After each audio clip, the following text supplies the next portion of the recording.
अब त्रिकोणमिति के जो एनसीईआरटी वाली किताब में मैथमेटिक्स की बुक में थर्ड एक्सरसाइज में तीसरी वाली एक्सरसाइज में जो यूज हो रहे हैं, इनका प्रयोग हो रहा है, वो फॉर्मूले इस प्रकार हैं। तो सबसे पहले उसका मैं एक फार्मूला प्रूव करके बताता हूँ, बाकी अगर प्रूव करने की कोई ज़रूरत नहीं है जो है। तो देखिए फिर दोबारा अगेन, ये हमने एक राइट एंगल ट्रायंगल लिया ABC, राइट एंगल ट्रायंगल ले लिया हमने ABC। तो इसमें ये एंगल है हमारा 90 डिग्री, ये एंगल हमने ले लिया थीटा। अब देखिए इसे कैसे करेंगे सॉल्व। यहाँ से हम जानते हैं साइन थीटा बराबर होता है हमारा परपेंडिकुलर अपॉन हाइपोटेन्यूस। तो परपेंडिकुलर अपॉन हाइपोटेन्यूस होता है, तो परपेंडिकुलर है हमारे पास BC और हाइपोटेन्यूस है हमारे पास AC। इसी प्रकार कॉस थीटा का मान निकालेंगे तो कॉस का फॉर्मूला होता है बेस अपॉन हाइपोटेन्यूस। तो बेस का मान है यहाँ पे AB और बेस का मान है यहाँ पे AB और हाइपोटेन्यूस की वैल्यू है यहाँ पे AC। अब क्या कर रहा हूँ मैं, इक्वेशन फर्स्ट ये आ गई हमारी, इक्वेशन सेकंड। तो मैं कर रहा हूँ इन दोनों का स्क्वायर करके ऐड कर रहा हूँ। तो ये फर्स्ट का स्क्वायर प्लस सेकंड का स्क्वायर, तो इधर वाली वैल्यू को इधर स्क्वायर करके ऐड करेंगे, इधर वाली वैल्यू को इधर स्क्वायर करके ऐड करेंगे जो है। तो ये हो जाएगा हमारा साइन थीटा का स्क्वायर प्लस कॉस थीटा का स्क्वायर इक्वल। अब इन दोनों का स्क्वायर करके मैंने इधर ऐड कर दिया, जो हमारा इक्वल का साइन है इसे लेफ्ट हैंड साइड में। अब इसको ऐड करके यहाँ पर स्क्वायर करके ऐड करते हैं, तो BC अपॉन AC का square plus AB upon AC का क्या हो गया ये स्क्वायर। अब ये हो गया इस साइन, इस स्क्वायर को हमेशा हम इसके ऊपर नहीं लगाते, ऐसे इस तरह से जो है हमेशा हम इसको यहाँ पे अंदर ऐसे लिखते हैं जो है, यानी इस तरह से लिखेंगे साइन स्क्वायर थीटा प्लस। अब ऐसे इस प्रकार इसको लिखेंगे कॉस स्क्वायर थीटा इक्वल। अब ये हो जाएगा हमारा BC का स्क्वायर अपॉन AC का स्क्वायर फिर प्लस AB का स्क्वायर अपॉन AC का स्क्वायर।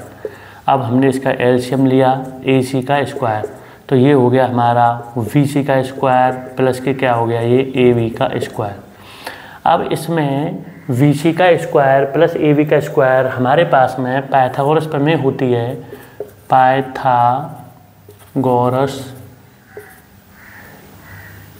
पाइथागोरस प्रमेय थ्योरम। तो इससे हम एक बात जानते हैं यहाँ पे कि हाइपोटेन्यूस का वर्ग इक्वल परपेंडिकुलर का स्क्वायर प्लस के बेस का स्क्वायर। ये प्रमेय होती है जो है पाइथागोरस थ्योरम कहते हैं इसे। हाइपोटेन्यूस का स्क्वायर 90 डिग्री के ऑपोजिट का स्क्वायर जो है 90 डिग्री के ऑपोजिट साइड का स्क्वायर हमेशा बाकी दो साइडों के स्क्वायर के योगफल के बराबर होता है। अब इसमें हाइपोटेन्यूस है हमारा AC का स्क्वायर और परपेंडिकुलर है हमारा, परपेंडिकुलर क्या है BC है, यहाँ पर BC का स्क्वायर और बेस है हमारे पास में AB का स्क्वायर। तो ये पूरी वैल्यू जो है यहाँ से हम कह सकते हैं BC का स्क्वायर प्लस के AB के स्क्वायर पूरी वैल्यू किसके इक्वल निकल के आ रही है AC के स्क्वायर के। तो ये हो गया हमारा AC का स्क्वायर अपॉन AC का स्क्वायर। तो ये इससे ये कट गया, तो ये मान कितना निकल के आ गया 1। तो यहाँ से फॉर्मूला निकल के आया sign square theta plus cos square theta बराबर 1।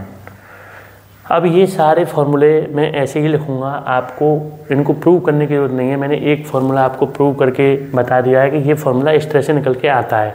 लेकिन एग्जाम में CBSE बोर्ड हो या UP बोर्ड, इसमें से कोई भी प्रूव करने के लिए नहीं आता है फार्मूला। आपको ये फार्मूले सारे डायरेक्टली लर्न करने हैं क्वेश्चनों को करने के लिए। तो यहाँ पर सबसे पहले फार्मूला हो गया हमारा ये sign square theta plus cos square theta equal क्या हो गया यहाँ से 1। अब उसके बाद दूसरे नंबर पे हम बात करें तो साइन स्क्वायर थीटा, इसी में से दो फार्मूले और निकल आते हैं। अब इसको हम इधर ट्रांसपोजिंग कर दें तो ये हो जाएगा 1 माइनस के कॉस स्क्वायर थीटा, यानी हमने इसको पक्षांतर कर दिया या हम इसको ट्रांसपोजिंग कहते हैं इंग्लिश में। तो इसको इधर ले जाएंगे तो ये क्या हो गया, इसका इक्वल से वैल्यू को किसी को हम इधर लाते हैं, राइट हैंड साइड की तरफ ले जाए या लेफ्ट हैंड साइड की तरफ ले जाए तो उसका साइन चेंज हो जाता है। तो sine square theta equal 1 minus cos square theta, यहाँ से फिर निकाला cos square theta equal 1 minus के साइन स्क्वायर थीटा। फिर उसके बाद अगला फॉर्मूला चौथा सेक स्क्वायर थीटा माइनस के टेन स्क्वायर थीटा बराबर 1।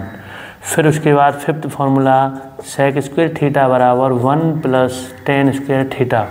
फिर उसके बाद सिक्स फार्मूला, इसको मैं इधर ले गया ये मैंने प्लस का हो गया हमारा 10 इधर जाने पे।